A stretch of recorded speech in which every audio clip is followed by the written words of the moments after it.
Salut à tous, alors petite news concernant la Formule E qui reprend demain, le 22 novembre 2019. Alors la première course aura lieu donc à 13h ce vendredi.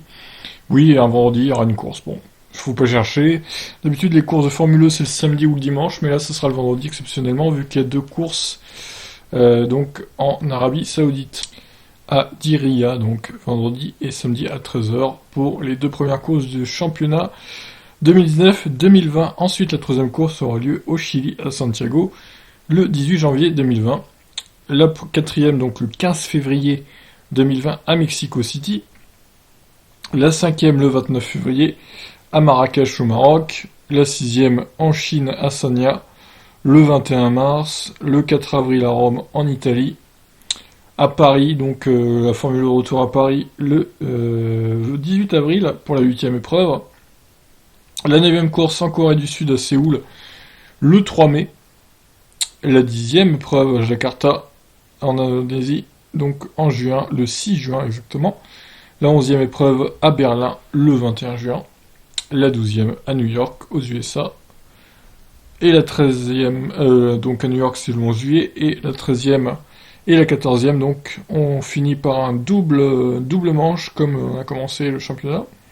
Le 25 juillet et le 26 juillet, donc pour le e-prix, les deux e-prix de Londres, avec les courses 13 et 14 pour terminer donc cette saison 2019-2020. Donc 14 courses cette saison, c'est un peu la moyenne habituelle de Formule E.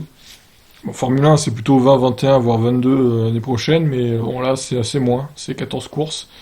Bon, le championnat est à sa sixième saison, c'est pas non plus un championnat qui s'étale sur des dizaines d'années, mais il commence à prendre de l'ampleur et ça reste pas mal les courses de Formule 1. Donc faisons un point sur les pilotes et les écuries donc.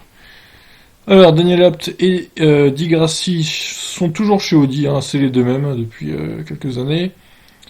Alors Gay, c'est qui celui-là? Guerrieri? Gunther, ah oui, Maximilian Gunther, d'accord. Donc chez BMW avec Alexander Sims ou Sims? Ah oui, c'est Sims, d'accord. Donc chez BMW, voilà. Ensuite, on poursuit avec DS Techeetah, qui est toujours avec Jean-Éric Vergne, le champion français, qui a donc gagné les deux dernières saisons de Formule E, donc le double tenant du titre, avec Antonio Félix d'Acosta comme équipier. Chez Virgin Racing, on aura Sam Bird et Robin Fringe. Chez Geox Dragon, Hartley et Mull, qui c'est ce monsieur? Je ne connais pas. Nico Müller, bon il est nouveau lui, je connais pas. Est-ce qu'il sera bon? On ne sait pas. D'Ambrosio donc chez Mahindra Racing avec Pascal Wehrlein, toujours les deux mêmes. Alors Mercedes qui fait ses débuts en Formule E du coup, officiellement, avec donc Stoffel Van Dorn et Nick De Vries, ancien champion F2, enfin qui était en F2 l'année dernière et qui a gagné le titre du coup. Donc à suivre, est-ce que Mercedes doit faire une belle saison ou pas? Je vois qu'il y a déjà des stats, mais c'était pas Mercedes l'année dernière, c'était je sais plus quoi, HWA je crois.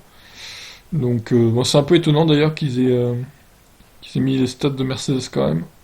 Enfin les stats de HWA qui les aient mis à Mercedes. Bon, je trouve ça un peu dommage personnellement. Alors Nio avec Robin Turvey, je crois qu'il s'appelle celui-là.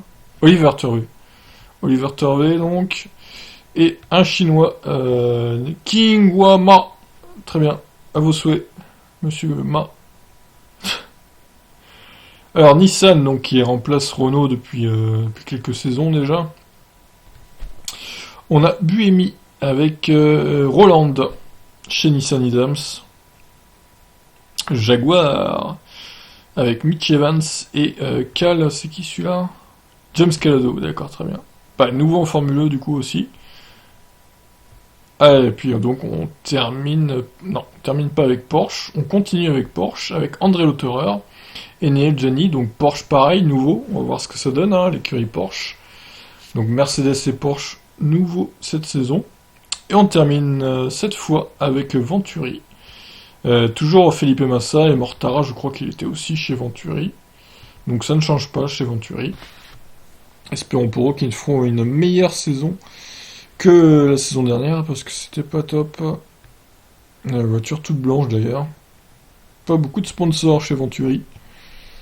Donc voilà, pour cette saison de Formule E qui s'annonce plutôt intéressante. 14 courses au programme.